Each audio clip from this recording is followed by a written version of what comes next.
All right, guys, I know I'm a bit late to this, but I wanted the opportunity to talk about the Shannon Sharpe situation, or as some people online are calling him, Freaky Uncle Shannon Sharpe. Well, because you lose it, you never win it. You've never had it. Oh boy! That stuff is. Yes! If you haven't heard about the situation before, then allow me to give a quick high level summary. See, Shannon Sharpe is currently being sued for about $50 million. This comes from an ex situation, girlfriend, whatever you want to call her. This girl who's like a 20-year-old OnlyFans model by the name of Gabriella. They were dating between 2023 and 2025, and she has accused him of rape and a load of other serious allegations. After hearing that this lawsuit was about to drop, Shannon went out to try to get ahead of it and dropped this video. To my family, friends, supporters, and colleagues, I want to speak to you directly and from the heart. This is a shakedown. I'm going to be open, transparent, and defend myself because this isn't right. This is all being orchestrated by Tony Busby, who has targeted Jay-Z. Tony Busby targets black men, and I believe he's going to release a 30-second clip of a sex tape that tries to make me look guilty and play into every stereotype you could possibly imagine. That video should actually be 10 minutes or so. Hey, Tony, instead of releasing your edit, put the whole video out. I don't have it, or I wouldn't myself. You know what happened, and you're trying to manipulate the media. The encounter in question took place during the day at her invitation, and now that appears to be a deliberate setup, coordinated by Gabby, also known as Carly, on OnlyFans. Gabby and Tony Busby want $50 million. What they're getting is sued for defamation and trying to take me down. My career is all about real talk and honesty. I know my family and fans know exactly what this is about. And I'm going to be out there telling you whatever I need to say, just like I always do. I love all you guys. Thanks. Well, this is pretty much a train wreck, but before I get to what is probably the worst clip in this entire saga, let me just comment real quick about Tony Busby representing the accuser. It does immediately kind of raise some red flags, as Tony Busby has a reputation for doing these lawsuits, which are, I'm not going to call them frivolous, but they are kind of hit pieces, as he brought up there. In fact, what Shannon mentioned in his clip is very true. This guy is known, right now at least in recent history, for attempting to do a lawsuit against Jay-Z where the accuser accused Jay-Z of doing something where he wasn't even in the room. And after that whole thing fell apart, he actually got barred from being able to practice law in the Southern District of New York. So there's definitely a credibility issue, I think, with Tony Busby and having anyone represented by him in that regard. But it's not to say that you can just throw this entire situation out immediately, because it isn't that clear. And this next clip is going to kind of show exactly what it is I mean. You're just gonna like get mad at and you're just gonna hang up on me, so I feel like I'm not gonna hang up on you. Here's what it is. what does that even mean? Nothing, Gabby. You want to be a dick to me now, so. I don't want to be. Don't manipulate me. Oh, Lord have mercy. If you say that one more time, I'm gonna choke the out of you when I see you. Oof.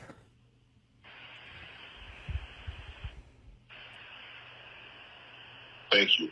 Well, I don't want to be choked. Yes, you do. Now, when you first kind of listen to that clip, I can admit it actually sounds really bad for Shannon Sharpe, but I will say there's a couple of things about it that just make the situation that much more confusing. Because number one, that clip is edited, and no, not edited by me, but it was released edited. So we're already missing a ton of context from that conversation. Also, it comes out that as we're finding more and more about their situation, we're realizing that these two had like a BDSM type of relationship where they would do things like role play, choking, and other kink things that they would do within the confines of their relationship. The problem is we don't know if what we're listening to is a live demonstration of their dynamic based on their relationship style, or if we're listening to a failing relationship that is currently riddled with verbal abuse, intimidation, and toxicity. And this conversation is simply a piece of evidence for a lawsuit that is planned somewhere down the line. It's kind of hard right now to decipher all of the information and gather it, look at it, and determine what is more likely to be true, because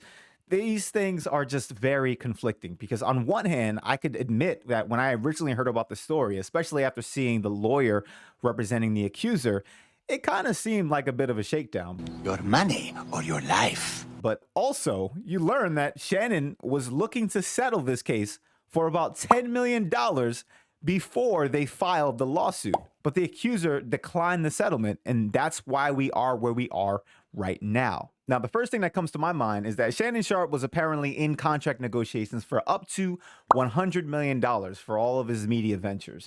And so there's a thought that maybe he was trying to make this thing go away so that it wouldn't be public during the course of those negotiations. But at the same time, I'm not fully buying that, because I don't think you would do that to the tune of $10 million if you were completely innocent. So I'm going to say this. I'm not accusing him of having done it, but I'm also not going to accuse her of making false allegations, because something is clearly up here, because it is simply not adding up.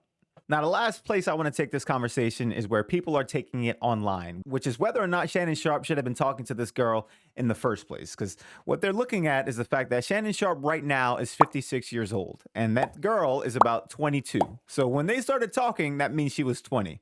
So there's a conversation about age gaps and whether or not that even makes sense. And this is kind of my view on age gaps and things of that nature. Ultimately, I think there is going to be a power dynamic and probably a highly transactional nature to the relationship. But at the same time, I cannot find myself in a position to be policing grown adults. If they all know what it is they're getting out that relationship and they understand the expectations of what comes with it, who am I to police what grown folks do? But for someone with the wealth and fame of Shannon Sharpe, you really got to be out here moving a lot better than that. I mean, maybe this guy needs to talk to Leonardo DiCaprio or some of the other folks at his level who are doing the same exact thing he's doing without finding themselves in crazy news cycle situations. There is an argument to be made about people at his wealth and having a solid, settled down situation. Now, whether or not they are actually monogamous within the confines of that relationship is really up to them, but there is still a projection of stability, because that projection of stability is often used in negotiations when it comes to making these $100 million deals that he potentially might have fumbled as a result of this case. We'll have to see. So again, it's not to shame one lifestyle over the other. It's just saying, if you're going to do that, you gotta be moving better out here. So that's kind of obvious, I think. But it's even funnier because at one point he had a conversation with Monique, and I think she pretty much summed it up pretty well in a way that it's hard to disagree with. When you and I... It's different, baby. I'm grateful I'm not 56 and trying. Are you trying to say? What you trying to say? I'm looking right at you. I know you looking at me. I ain't backing down. You better take your old ass and get somebody to love you. Damn, Mo. Now I'm looking right at y'all. Let me tell y'all what Shannon needs. Let me live my life. Let me tell you what my baby needs. He need him an old fat gal who can bake good cakes, make some smothered turkey wings, who gonna rub his feet at the nighttime, okay, and gonna have a sip of his cognac to make him feel better about himself when he come home at night. That's what Shannon needs. You don't need no 26-year-old girl. You don't need no 36-year-old girl. I know. This is your auntie talking to you. Take your old ass and get you an old bitch out there that can love you old. You're trying to hang out with these young bitches and you can't do it, Shannon. You just can't do it. Now, while he didn't accept what she said then, again, I think she might have had a point. Anyways, that's my perspective. What's yours? Let me know in the comments down below. Like the video if you haven't already, and subscribe, as I got much more content like this on the way. So until next time, YouTube, peace.